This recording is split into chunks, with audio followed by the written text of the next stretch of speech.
Hi guys, today we will be doing unboxing of the HTC 10. Now I apologize, I know I got this box a couple days ago for those of you who follow me on Twitter. I hurt my back last week and I hurt my elbow like a few days ago while mowing my lawn. And the other day I could barely, literally move my arms. I mean, I couldn't move them at all. I was having some muscle spasm like 3 in the morning. Anyway, I've recovered a little bit. Let's go ahead and do unboxing of this bad boy. Let's go do this, baby.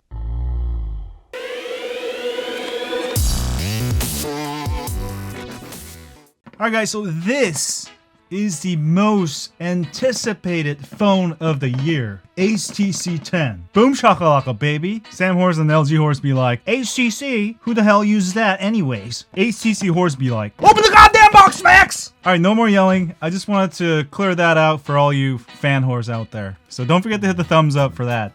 Alright, here is the HTC 10. This is the box it comes in. As you can see, it's completely wrapped. Alright, so let me go ahead and unwrap it.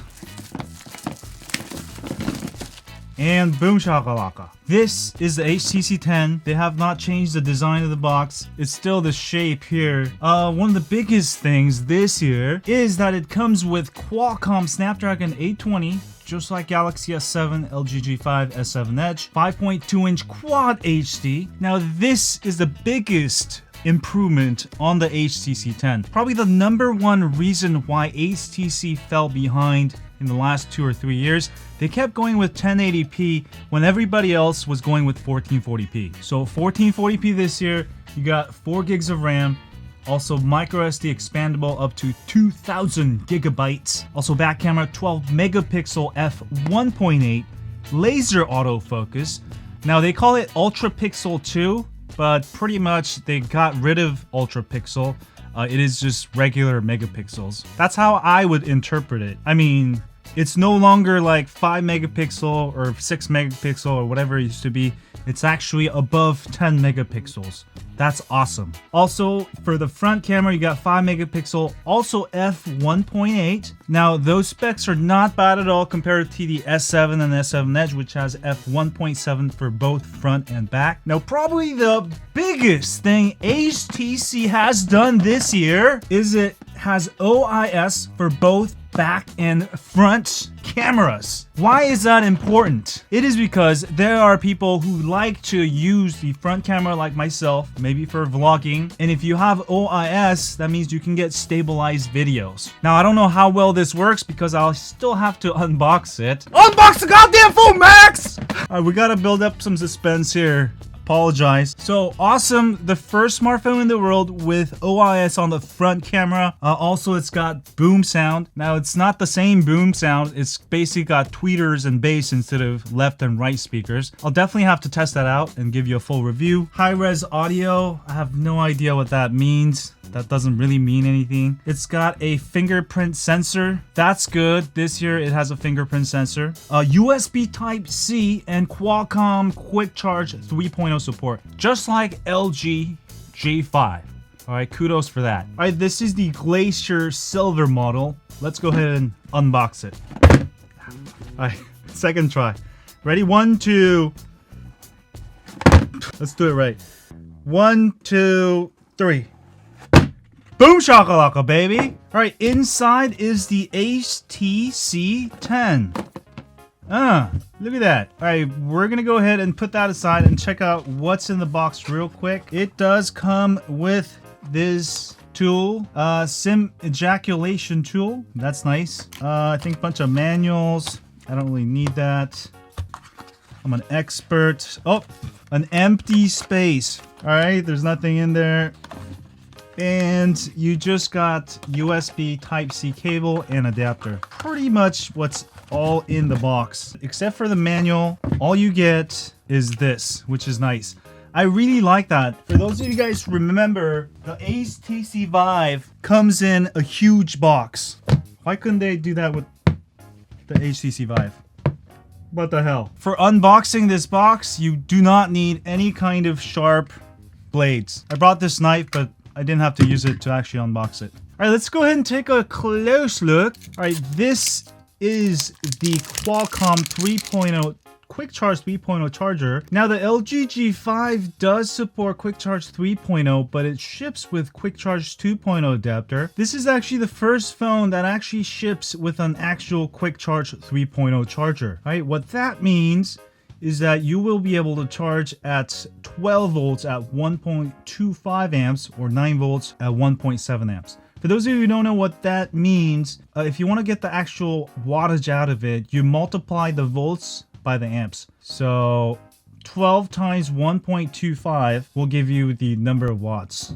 That's like what, 15 watts? Shoot, I can't do math. 9 times 1.7, shoot, is that like 16 watts? Something like that. But it will actually show you the wattage here.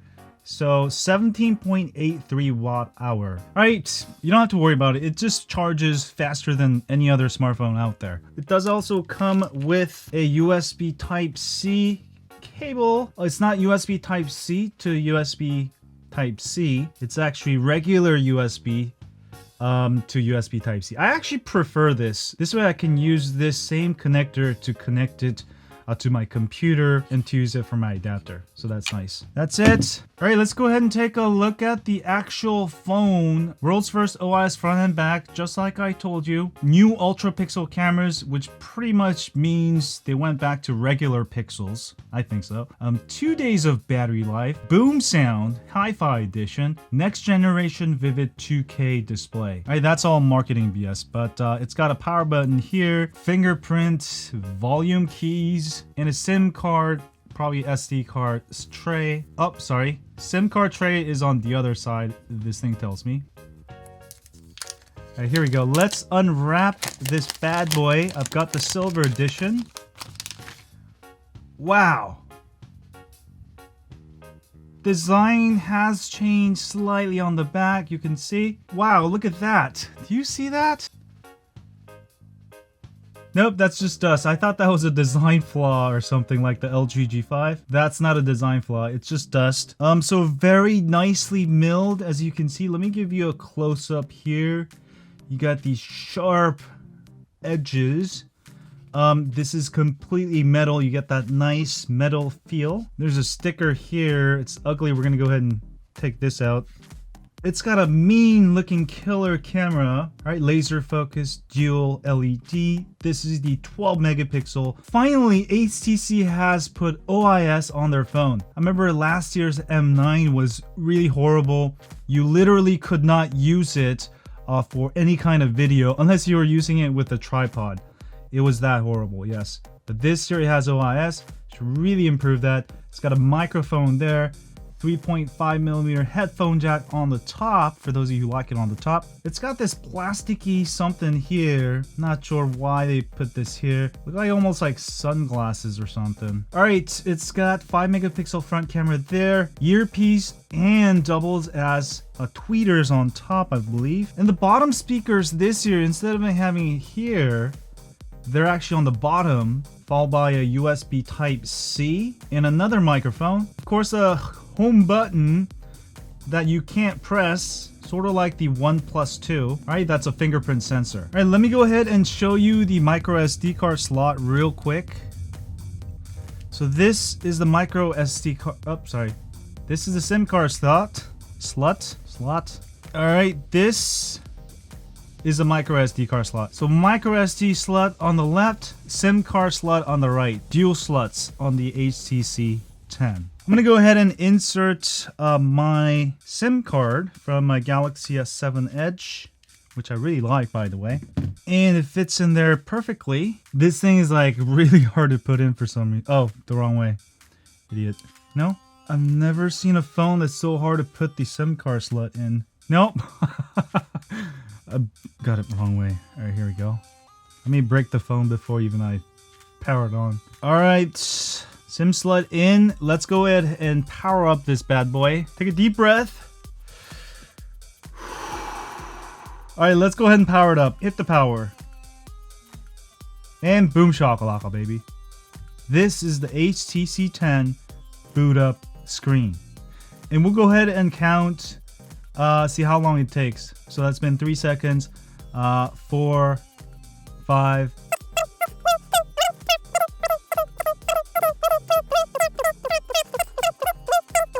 32, 33, 34, 35. So at 30 seconds, we got this logo here. So 40, 41. About 50 seconds until we got to Android is starting.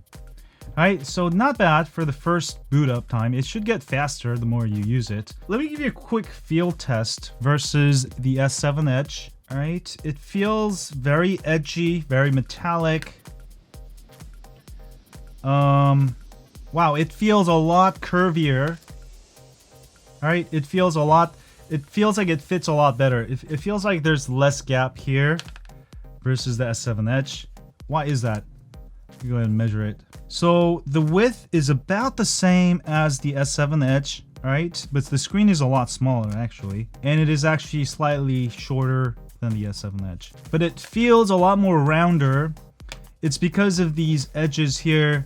Even though this is curved, if you compare here, this edge is a lot longer. So that could be why. Which one feels better? The S7 Edge definitely feels more glassy. I don't know, some people may prefer that feel. This is more, it feels a little bit plasticky. The edges, for some reason, it makes it feel a little bit more plasticky. It doesn't feel bad. It feels about the same. It's actually a lot easier to grip than the S7 Edge. Okay, but this definitely has a glass feel, obviously because it's glass. This one is sort of almost plastic. I think this is actually metal but painted also. I'm not sure. We're gonna have Zach from Jerry Rig Everything do a bend scratch test pretty soon. He'll figure out if this is really metal or not. Alright, so go check out his channel, Jerry Rig Everything. Alright, so it booted up. Let me just go through this real quick. So this is a all carrier phone, GSM. You can use it on the AT&T, T-Mobile, international GSM. You can see I got 4G LTE right away on my AT&T SIM card. I do have all of the networks. I have a line on AT&T, T-Mobile, Sprint, and Verizon.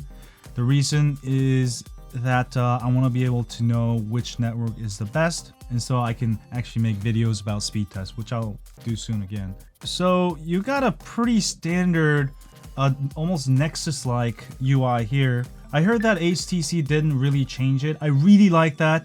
I don't really like the HTC UI that much. It's one of the things I don't like about the older HTCs. All right, about software information, 6.0.1. Okay, let's go ahead and just check out the fingerprint sensor real quick. All right, let's see how well it registers the fingerprint. All right, that's pretty good, real fast. Nice, way faster than the S7 series. Very good fingerprint sensor. Okay, done. Let's turn off. Put my finger on there and boom shakalaka. So fingerprint sensor working well. All right, we'll go ahead and check out the camera real quick since that's one of the things I'm interested in. All right, I just want to give you a quick test of the OIS, which was the problem. So if I record and hold my phone still, there should be absolutely no shakes with OIS. And there isn't. Wow. And little panning test looks really good. So OIS, I definitely think it's going to be a killer feature on this phone this year. All right, let's go ahead and do a selfie this time. All right, for selfie front, you get up to 1080p, right, but it has OIS. So let me go ahead and do a quick recording here. I'm going to hold it still. All right. From what I can see right now, there is OIS, but I'm not sure. It looks a little bubbly. So I'll definitely have to do a test of this. But doesn't look too bad. Definitely a huge improvement from last year. Alright, I think I'm going to end it there for the unboxing. I will do a full review for you guys eventually when I get full feel for it. This is probably the best HTC phone I have seen so far ever. So I'm really looking forward to using this phone as daily driver. Looks pretty good. I mean, there's nothing I can say bad about it right now. The only thing it's really missing is waterproofing versus the S7 Edge. But the speaker should be plenty louder than this, which is the biggest problem with the S7 Edge. Anyway, have a great day, folks. Don't forget to hit the thumbs up. Follow me on Twitter, Facebook, Google+, Instagram, Periscope, etc., etc. And as always, stay say on Android. HTC horse be like, Yes, I finally got a phone with 2K screen and decent camera. LG and Sam horse be like, dude, we did that like 2 years ago. Click here to subscribe.